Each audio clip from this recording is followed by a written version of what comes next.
सबसे पहले खबर वो जिसको सुनकर हर भारतीय का सर फख्र से और ऊंचा उठता दिखाई देगा। चांद से बस चंद कदम की दूरी रह गई है और आने वाला एक एक दिन, एक एक घंटा भारत के लिए अहम होने जा रहा है। और वो इसीलिए क्योंकि अगले 4 दिनों के भीतर भारत वो इतिहास रचेगा जो पहली बार होने जा रहा है। ये पहली बार होगा जब कोई मून मिशन चांद के दक्षिणी ध्रुव पर लैंड करेगा। कैसे होगा ये मुमकिन, आपको हम अपनी इस खास रिपोर्ट में दिखाते हैं।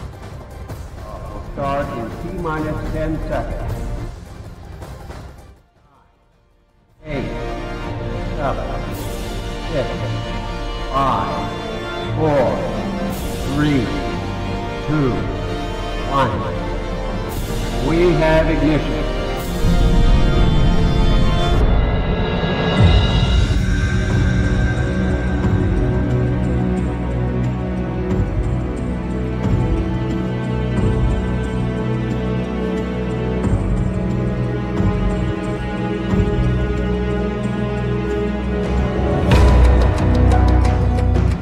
अद्भुत,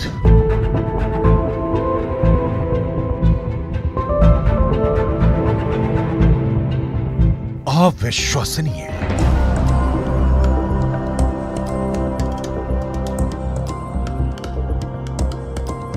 अकल्पनीय।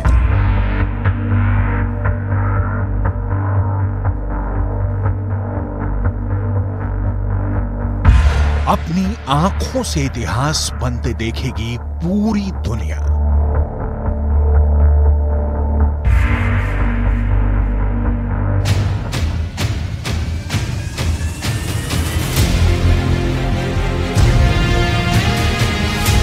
चांद के जिस हिस्से पर कोई नहीं पहुंच पाया, वहां अब भारत पहुंचेगा।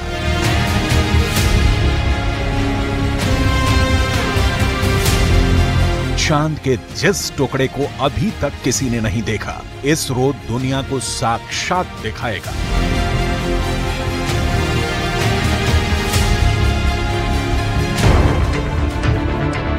यह मुमकिन होगा चंद्रयान 3 के चांद के दक्षिणी ध्रुव पर सॉफ्ट लैंडिंग से।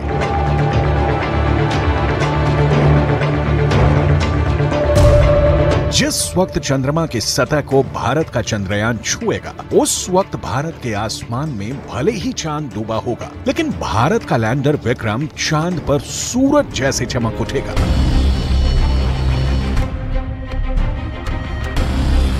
इसरो के मिशन कंट्रोल रूम में तालियों की गड़गड़ाहट के बीच चंद्रयान 3 का लैंडर विक्रम चांद के दक्षिणी ध्रुव पर उतरेगा। इसरो के मुताबिक चंद्रयान 3 के 3 अहम मकसद हैं। पहला, विक्रम लैंडर की चांद के दक्षिणी सतह पर सुरक्षित और सॉफ्ट लैंडिंग। दूसरा, प्रज्ञान रोवर को चांद की सतह पर चलाकर दिखाना।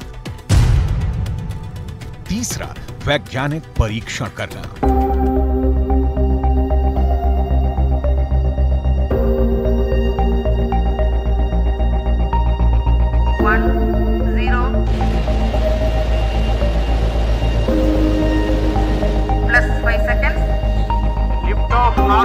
Here we have a majestic liftoff of LVM-3 M4 rocket carrying India's prestigious Chandrayaan 3 spacecraft.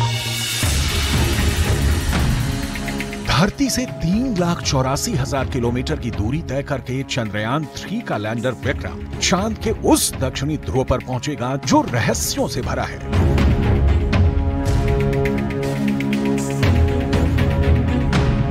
दुनिया अब तक चांद के दक्षिणी ध्रुव से अनजान है।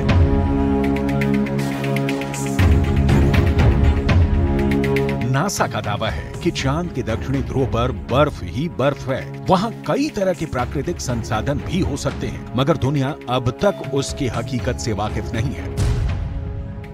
लेकिन अब विक्रम लैंडर के साथ गया प्रज्ञान रोवर इसे मुमकिन कर देगा। प्रज्ञान रोवर और विक्रम लैंडर 14 दिन तक चांद के दक्षिणी ध्रुव के हर रहस्य से पर्दा उठाएंगे।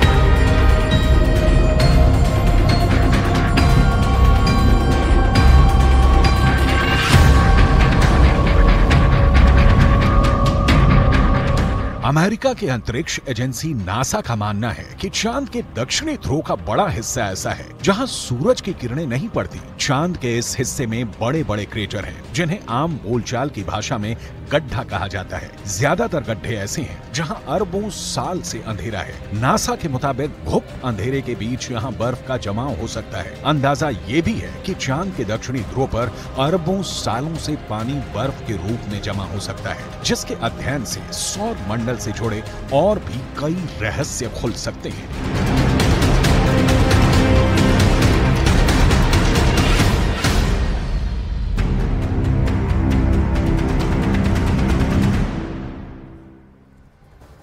शुक्रवार को चंद्रयान 3 चांद के बेहद करीब पहुंच गया और कल डी बूस्टिंग यानी कि इस यान की गति को धीमी करने की प्रक्रिया एक बार फिर होगी। और इसके बाद 23 अगस्त को चंद्रयान का लैंडर चांद पर लैंड कर सकता है और चंद्रयान 3 उस मिशन में लग जाएगा जिस पर पूरी दुनिया की नजरें टिकी हैं। और इस पूरी प्रक्रिया में आखिर होगा क्या, हमारी इस खास रिपोर्ट के जरिए देखिए और समझिए।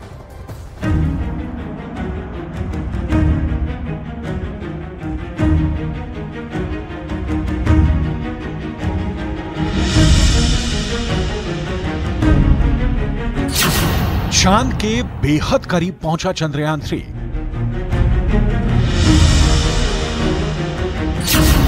चंद्रयान 3 के लिए अगले कुछ घंटे बेहद अहम।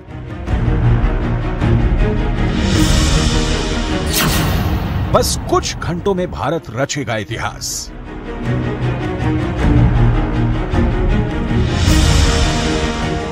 इसरो ने शुक्रवार को चंद्रयान 3 के लैंडर को चंद्रमा के बेहद करीब भेज दिया। 18 अगस्त को डी बूस्टिंग प्रक्रिया पूरी कर ली गई। डी बूस्टिंग का मतलब होता है स्पेसक्राफ्ट की गति को कम करना। अब चंद्रयान 3 की दूरी चंद्रमा से महज 113 किलोमीटर रह गई है। अब 20 अगस्त को 2 बजे फिर से लैंडर मॉड्यूल की डी बूस्टिंग होगी, जिसके बाद चंद्रयान की चंद्रमा से दूरी महज 30 किलोमीटर रह जाएगी। चंद्रयान में डी बूस्टिंग यानी चंद्रयान की गति को कम करने की प्रक्रिया लैंडर के 4 पैरों के पास लगे 800 न्यूटन ताकत पैदा करने वाले थ्रस्टर की बदौलत होगी। 2 थ्रस्टर 2 चरण में काम करेंगे।